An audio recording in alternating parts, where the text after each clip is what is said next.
Hey guys, welcome back to my channel. आप सुन रहे थे मेरे साथ love you Zindagi. Love you Zindagi भाग 80। विपिन जी और आराधना की इमोशनल बातों में आकर नैना ने शादी के लिए हाँ कह दी। इस फैसले से नैना की जिंदगी बदलने वाली थी या उसने अपने लिए नई मुसीबत खड़ी की, ये तो आने वाला वक्त ही बताएगा। खैर, छत से उतरकर नैना नीचे अपने कमरे में चली आई। मन कुछ अपसेट था और अजीब भी लग रहा था। पापा को शादी के लिए हाँ कहकर जल्दबाजी तो नहीं की ना मैंने। ओह कम ऑन नैना, वैसे भी एक दिन शादी तो करनी ही है। कब तक अपने पेरेंट्स और रिश्तेदारों की जान खाओगी? कोई तो होना चाहिए ना जिसे परमानेंट परेशान किया जा सके। सोचते हुए नैना खिड़की के पास आई और बाहर के नज़ारे देखने लगी। ठंड का एहसास हुआ तो उसने अपने दोनों हाथों को आपस में समेटा और फिर आकर अपनी कुर्सी पर बैठकर पुरानी डायरी खोल ली। नैना ने पेन उठाया और उसमें लिखने लगी। तुम जो मेरी जिंदगी में आने वाले हो, क्या तुम्हें जानती हूँ पहले से या अब तक अनजान हो तुम? क्या मिले हैं कभी हम यूं ही एक दूसरे से? शायद इस बार मिलो तो कुछ यूं मिलना कि मिलने का एहसास बहुत गहरे तक उतरे। भले अनजाने में ही तुम्हारे लब मेरे लबों को छूकर गुजरे। इस बार कुछ यूं मिलना, स्वीकार लेना मेरी खामियां, मेरी खूबियों का तो मुझे खुद अंदाजा नहीं है। अब कि जो मिलना तय हुआ है, ना कहने का कोई इरादा नहीं है। इस बार तुमसे मिलना तय है। नैना ने लिखा और जब पढ़ा तो खुद से ही कहने लगी, आह कितना बोरिंग लिखा है। ये सब तुम्हें सूट नहीं करता नैना। ये सब छोड़ो और मोंटी की सगाई के बारे में सोचो। तुमने मोंटी को चैलेंज किया कि तुम्हें उससे भी ज़्यादा अच्छा दिखना है। कल सुबह मार्केट जाना और वहीं चलकर कुछ देखना, ठीक है? नैना ने डायरी साइड में रख दी और कहीं ना कहीं उसकी लिखी बातें सच हो जाया करती थी, जिसका जीता जागता सबूत था अवी, जो कि उस बस में उससे मिला था। लेकिन इस बार उससे मिलने कौन आने वाला था नैना नहीं जानती थी। कपड़े चेंज करके खाना खाने व नीचे चली आई। जयपुर रुचिका का घर। रुचिका और उसके घर वाले इस रिश्ते से बहुत खुश थे। रुचिका अपने कमरे में बैठी मोंटी से बातें कर रही थी, तभी कुकू आई और फोन लेते हुए मोंटी से कहा, क्या जीजू शबर नहीं हो रहा? कुछ दिनों की तो बात है, फिर रुचि दी हमेशा के लिए आपके घर आ जाएगी। हाँ हाँ चिंता मत करो, उससे पहले तुम्हारे लिए भी कोई लड़का ढूंढ देंगे, मोंटी ने हंसते हुए कहा। जी नहीं, मुझे अभी कोई शादी वादी नहीं करनी। मुझे तो पहले आप दोनों की शादी में एंजॉय करना है, पढ़ाई पूरी करनी है, कुकू ने कहा। अच्छा ये बात है, वैसे साली साहिबा, मेरी साली होने के नाते तुम्हारा कुछ फर्ज बनता है, मोंटी ने कहा। वो क्या? कुकू ने कहा। अपनी दीदी से मिलवा दो यार। उस दिन घर में तो सबके बीच ठीक से बात नहीं कर पाया था मैं, मोंटी ने कहा। अच्छा, और बदले में मुझे क्या मिलेगा? कुकू ने कहा। जो तुम कहो। ओके डन, कहकर कुकू ने फोन वापस रुचिका को थमा दिया और चली गई। क्या डिस्कस हो रहा था? रुचिका ने मोंटी से सवाल किया। वो हमारे बीच की बात है, सीक्रेट, मोंटी ने कहा। अच्छा ऐसा, कैसे चल रही है तैयारियां? रुचिका ने सवाल किया। अच्छी, वैसे इस मामले में नैना को जितना थैंक्स कहा जाए कम है। उसकी वजह से ये सब होने जा रहा है, वरना मैं तो तुमसे कभी कह ही नहीं पाता। कहते कहते मोंटी रुक गया। रुचिका मुस्कुराई और कहा, वो तो तुमने अभी भी नहीं कहा है। मैं क्यों कहूँ, तुम कहो, मोंटी ने कहा। वाह जी वाह, मैं क्यों कहूँ? पहले लड़कों को बोलना पड़ता है। वैसे मैं इंतजार कर लूंगी सुनने का, कहकर रुचि हंसने लगी तो मोंटी भी हंस पड़ा। रुचिका ने नॉर्मल होते हुए कहा, अच्छा बताओ ना मैं सगाई में क्या पहनूं जिसमें तुम कंफर्टेबल महसूस करो। वैसे भी मुझे तो तुम हर ड्रेस में अच्छी लगती हो, मोंटी ने कहा।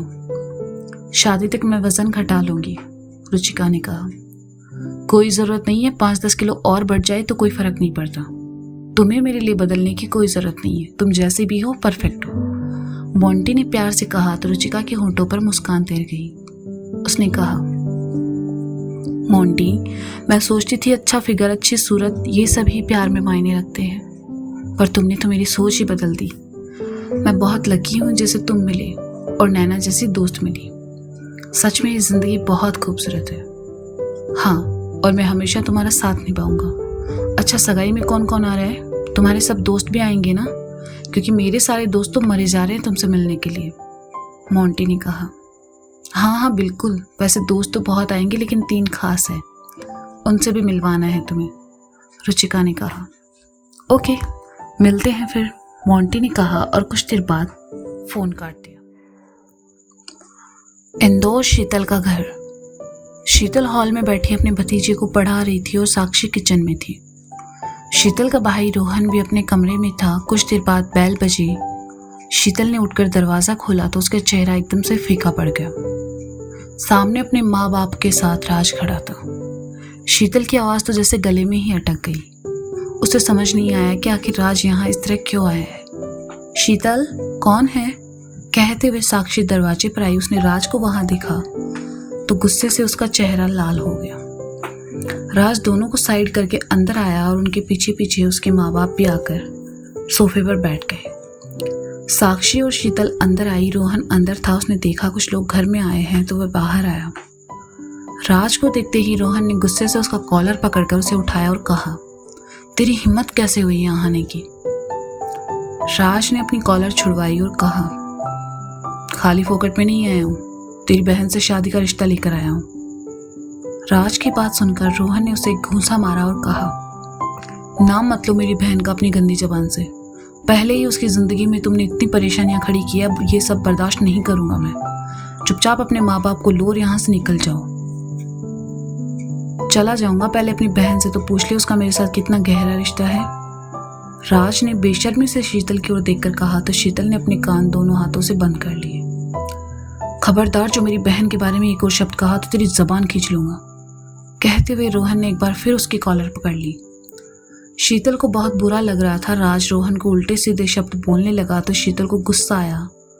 वह राज के पास आई और उसे अपनी ओर करके खींच कर एक थप्पड़ मारा। राज बौखलाया सा शीतल को देखने लगा। उसे लगा वह शादी का रिश्ता लेकर आएगा तो शीतल पिघल जाएगी और उसे माफ कर देगी, लेकिन यहाँ उल्टा हुआ। थप्पड़ खाए बौखलाए हुए राज ने कहा, तूने मुझे थप्पड़ मारा?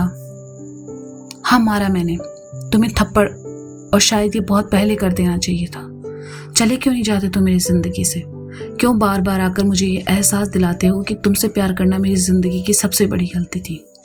तुम मेरे तो क्या किसी भी प्यार के लायक नहीं हो राज। घिन आती है मुझे जब तुम्हें देखती हूँ। तुम्हें लगता है मैं तुमसे शादी करूंगी? मैं जिंदगी भर अकेले रहना पसंद करूंगी, लेकिन तुम जैसे घटिया इंसान से शादी नहीं करूंगी।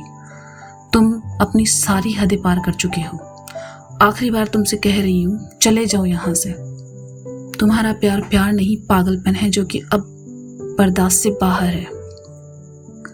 शीतल की बात सुनकर राज का सारा वहम दूर हो गया। वह जान चुका था कि उसके झांसे में नहीं आने वाली। शीतल को घूरने लगा तो रोहन ने उसे बाहर निकालते हुए कहा, चल निकल यहाँ से, और आज के बाद यहाँ नजर आया तो पुलिस में कंप्लेंट कर दूंगा, समझा तू? राज के माँ बाप खामोशी से सब देख सुन रहे थे। उन्होंने कुछ नहीं कहा। राज उन्हें भी यहाँ जबरदस्ती डरा धमका कर लाया था। वे दोनों चुपचाप उठकर चले गए। राज भी रोहन को दरवाजे के बाहर धकेलकर अंदर चला आया। दरवाजे पर खड़ी शीतल को घूरते हुए राज वहां से चला गया। मोहल्ले के लोग बाहर आकर तमाशा देख रहे थे। रोहन ने उन सबको भी अपने अपने घर जाने को कहा और खुद अंदर आकर दरवाजा बंद कर लिया। शीतल सर झुकाए खड़ी थी। उसकी वजह से आज उसके परिवार को ये सब देखना पड़ रहा था। उसकी आंखों से आंसू बहने लगे। राज के साथ साथ रोहन शीतल से भी नाराज था। उसने राज जैसे लड़के को अपना जीवन साथी चुनने की गलती की। वह साक्षी के पास आया और कहा, जया मौसी से बात करो, उन्हें शीतल के लिए लड़का देखने को कहो।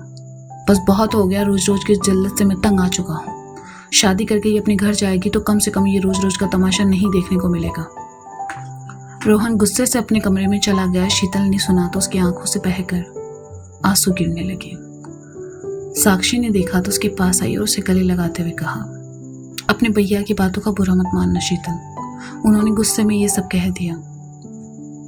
नहीं भाभी, भैया ने कुछ गलत नहीं कहा। मेरी वजह से आज उनकी इतनी बदनामी हो रही है, उन्हें ये सब देखना पड़ रहा है। इन सब के लिए मैं ही तो जिम्मेदार हूँ। लेकिन मुझे अभी शादी नहीं करनी है भाभी, दिल्ली में मेरी जॉब अभी ख़त्म नहीं हुई है। शीतल ने रोते हुए कहा, तुम चिंता मत करो, मैं तुम्हारे भैया से बात करूंगी। चुप हो जाओ, मैं हूं ना। मैं जानती हूँ तुम गलत नहीं हो, बस थोड़ा सा वक्त गलत है और हालात भी, लेकिन देखना एक दिन ये सब सही हो जाएंगे, साक्षी ने शीतल का सर सहलाते हुए कहा। चंडीगढ़ कॉफी कैफे में अकेले बैठा अभी अपनी कॉफी के आने का इंतजार कर रहा था। अपने फोन के कुछ नोटिफिकेशन चेक करने के बाद उसकी नजर सहसा ही कुछ दूर बैठे एक कपल पर चली गई। एक बहुत ही क्यूट से लड़का लड़की आमने सामने बैठे हुए एक दूसरे को सैंडविच खिला रहे थे। अभी ये देखकर सोचने लगा, काश नैना यहाँ होती तो मैं भी उसे अपने हाथों से इतने ही प्यार से खिलाता। कितना अच्छा लगता है ना प्यार में ये छोटी छोटी चीजें करना। बस डफर नैना को पता नहीं कि कोई उसे इतना पसंद करता है। पता नहीं कहाँ लगी रहती है, एक फोन एक मैसेज तक नहीं। अपार्टमेंट में थी तो पड़ोसी करके रोज परेशान करती थी, और अब देखो इस बार मिलेगी ना तो भले उसके पैर पकड़कर उसे मनाना पड़े, लेकिन मना लूंगा। बोल दूंगा कि नहीं रह सकता उसके बिना, पर वो समझे तब ना। प्यार के नाम से ऐसे दूर भागते जैसे किसी ने प्यार नहीं उसकी किडनी मांग ली हो। पर सोचो जब उसे किसी से क्या, मुझसे प्यार होगा तब लाइफ कितनी शॉर्टेड होगी ना। वो होगी, मैं होऊंगा, और बस ढेर सारा प्यार।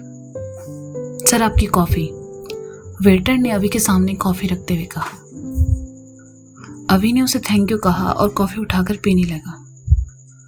दिल्ली से आने के बाद अभी सबसे ज्यादा कुछ मिस कर रहा था तो वो थी नैना और उसकी बातें।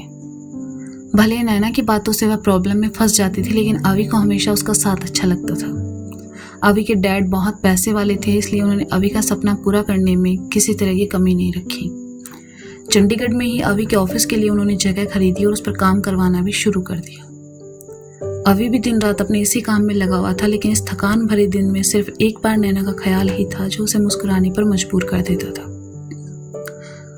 वह नैना से मिलना चाहता था, लेकिन दिल्ली जाने में अभी बहुत वक्त था और बार बार वह बिना वजह नैना के घर भी नहीं जा सकता था।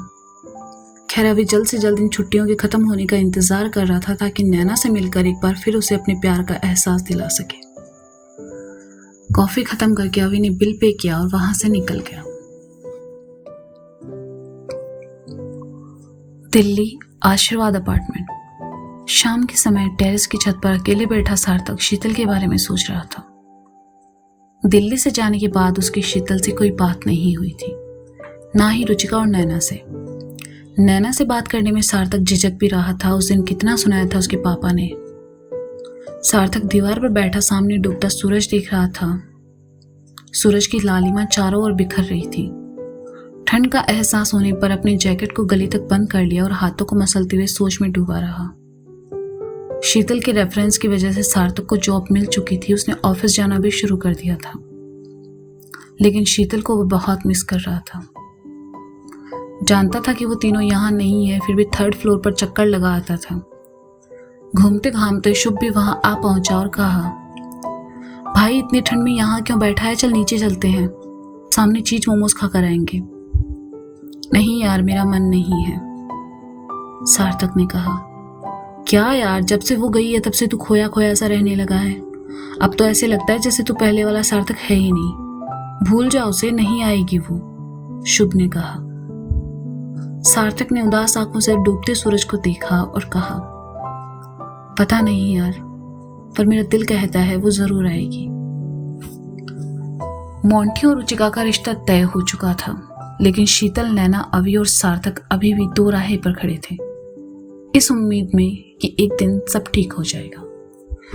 तो दोस्तों ये था लव यू जिंदगी भाग 80। इसका अगला भाग आप जल्दी ही सुनेंगे मेरे चैनल पर। तब तक के लिए शुक्रिया, बाय बाय।